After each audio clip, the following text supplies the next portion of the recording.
Cricket ground ಇರುತ್ತೆ, 12 ಜನ players ಇರ್ತಾರೆ, ಹಾಗಾಗಿ ಅದು ಅವರ್ಸ್ ಇರುತ್ತೆ. ಎಕ್ಸ್ಟ್ರಾ ಪ್ಲೇಯರ್ ಹೋಗ್ತಾ ಇರ್ತಾರೆ ಅಂಪೇರ್ ಅಂತ. 1 ಅವರ್ಗೆ 6 ಬಾಲ್ ಇರುತ್ತೆ. ಇಂಡಿವಿಜುವಲ್ ಗೇಮು ನಾನು ಚೂಸ್ ಮಾಡಿರೋದು ರನ್ನಿಂಗ್ ರೇಸ್ ಅಂತೇಳಿ.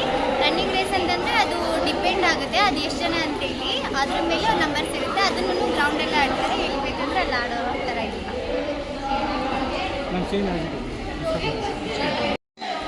ಇವಾಗ ಹಗ್ಗಗಂಟೆ ಅಂದರೆ ಆಡ್ತಾನೆ ಇರ್ಬೇಕು ಮ್ಯಾಮ್. ಅವ್ರು ನಮ್ಮ ಪಕ್ಕ ಇನ್ನೊಬ್ಬರು ಇರ್ತಾರೆ, ಅವ್ರು ಅಮೌಂಟ್ ಆಗೋವರೆಗೂ ನಾವು ಆಡ್ತಾನೆ ಇರ್ಬೇಕು. ಅವ್ರು ವಿನ್ ಆದ್ರೆ ಅದನ್ನು ನಾವು ವಿನ್ ಆದ್ವಿ ಅಂದರೆ ಆಡ್ತಾನೆ ಇರ್ಬೇಕು. ನಾವು ಅಂತಂದ್ರೆ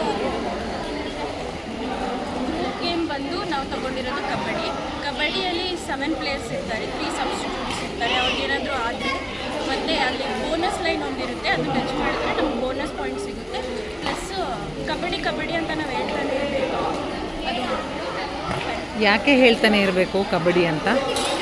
ಏಕೆಂದರೆ ಅವ್ರಿಗೆ ಆನ್ ಮಾಡೋವರೆಗೂ ನಾವು ಕಬಡ್ಡಿ ಅಂತ ಹೇಳ್ತಾನೆ ಇರಬೇಕು ಮ್ಯಾಮ್. ಕಬಡ್ಡಿ ಅನ್ಕೊಂತ ಹೇಳ್ತಿದ್ರೆ ನಾವು ಏನಾದ್ರು ಅಂದ್ಬಿಟ್ರೆ ಅವಾಗ ನಾವು ma'am it's on important rule. ಅದು ಕಬಡ್ಡಿ ಅಂತ ಹೇಳ್ತಾನೆ ಇರ್ಬೇಕು. ತುಂಬ ಕ್ರೂಷಿಯಲ್ ರೂಲ್ ಅದು. ಅದು ರೇಸ್ ಆದರೆ ನಮ್ಮ ಬೋನಸ್ ಎಲ್ಲ ಹೋಗ್ತಾ ಇರುತ್ತೆ.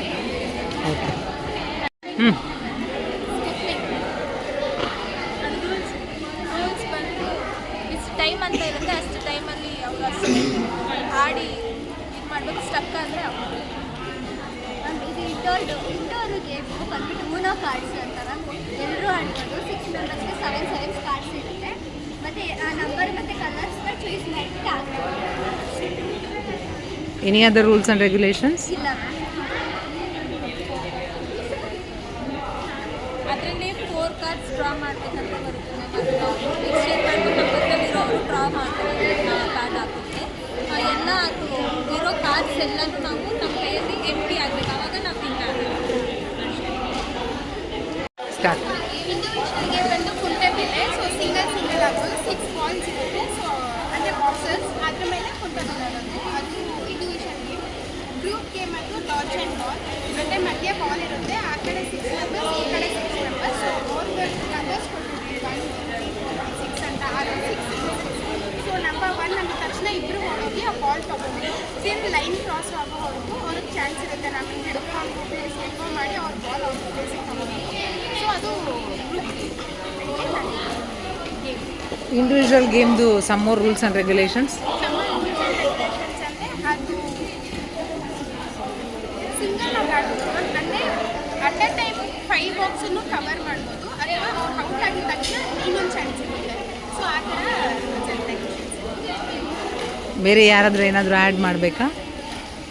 ನೋ. ನನ್ನ ಹೆಸರು ನಮಸ್ತೆ, ನನ್ನ ಹೆಸರು ಕೆ ಅರವಿಂದ್ ಅಂತ. ನಾನು GFGC ಯಲಹಂಕ ಕಾಲೇಜಿಗೆ ಹೋಗ್ತಿದ್ದೀನಿ.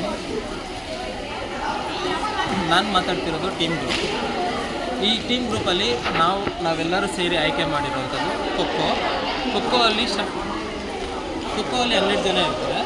ಅದರಲ್ಲಿ ಎಕ್ಸ್ಟ್ರಾ ಪ್ಲೇಯರ್ಸ್ 3 ಜನ ಇಟ್ಟಿರ್ತಾರೆ. ಬಟ್ ಸ್ಟಾರ್ಟಿಂಗ್ ಚೇಸಿಂಗ್ ಮಾಡಬೇಕಾದ್ರೆ 9 ಜನ ಇರ್ತಾರೆ, 8 ಜನ ಕೂತ್ಕೋತಾರೆ, 1 ಜನ ನಿಂತ್ಕೊತಾರೆ. ಚೇಸಿಂಗ್ ಮಾಡೋದ್ರಲ್ಲಿ 3 ಆಯ್ಕೆ ಮಾಡ್ತಾರೆ. ಬಟ್ ಎಕ್ಸ್ಟ್ರಾ ಒಂದು ಮಿಸ್ ಮಾಡಿ ಒಬ್ಬರು ಬಾಡಿ ಟಚ್ ಮಾಡಿಬಿಟ್ಟು ಮೂವ್ ಆದರೆ ಅದು ಇದಾಗುತ್ತೆ, ಮತ್ತು ಮೈನಸ್ ಆಗುತ್ತೆ. ಮತ್ತು ಇನ್ನೊಂದು ಸರಿ ಮೈನಸ್ ಮಾಡಿಬಿಟ್ಟು ಸ್ಟಾರ್ಟ್ ಮಾಡ್ತಾರೆ. ಇದು ನಾನು ಹೇಳೋಕ್ಕೆ ಇಷ್ಟಪಡ್ತೀನಿ.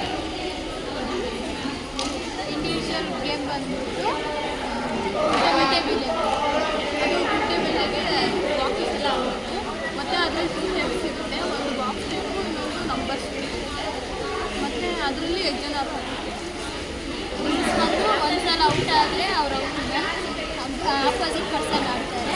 ಯಾರು ಬೇಗ ಮುಗಿಸ್ತಾರೆ ಅವರೇ ಔಟ್ ಹೇಗೆ ಆಗ್ತಾರೆ ಕುಂಟೆಬಿಲ್ಲೆನಲ್ಲಿ? ಅಂದರೆ ಗೆರೆ ಕುಂತಾಗ ಗೆರೆ ಕುಂತಾಗ ಅಥವಾ ನಾವೇನಾದರೂ ಕಲ್ಲು ತೊಗೊಂಡು ಅದು ಗೆರೆಯಿಂದ ಆಚೆ ಹೋದರೆ ಅವ್ರು.